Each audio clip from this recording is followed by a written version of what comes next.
Hello! Good morning to everybody. ఏం చేస్తున్నారందరూ? మీ పనులన్నీ ముగించుకున్నారా? Okay.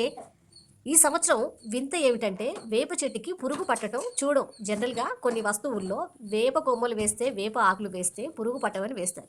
కానీ ఈ సంవత్సరం నేనైతే వేప చెట్లకు ఎర్రకుళ్ళు తెగులు పట్టడం చూశాను. అంటే ఏంటంటే, వేప చెట్లు మొత్తం ఆకులతో సహా మాడిపోయినట్లుగా తయారు కావడం. దాన్నైతే ఎర్రకుళ్ళు తెగులే అంటారని నేను అనుకున్నాను. ఇక్కడ చూస్తున్నారా? కనకాంబరం చెట్లకు రాలేదు కానీ, ఇదిగోండి ఈ మల్లె చెట్లు ఉన్నాయి గదా! కాడమల్లె చెట్లకు చాలా ఎర్రకులు తెగులు వచ్చింది. ఎందుకంటే మాడిపోయినట్టుగా అవుతాయన్నమాట అవి. మొక్కలైనా, చెట్లైనా, పువ్వులైనా. ఎక్కడైతే మొగ్గ వేసిందో ఆ చోట మొత్తం మాడిపోయింది.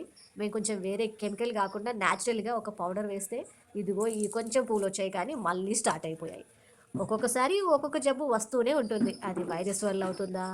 ఫంగస్ వల్ల అవుతుందా? దేని వల్ల అవుతుందా గానీ రోగాలనేవి మనుషులకే కాదు చెట్లకు, జంతువులకి అన్నింటికి వస్తాయి.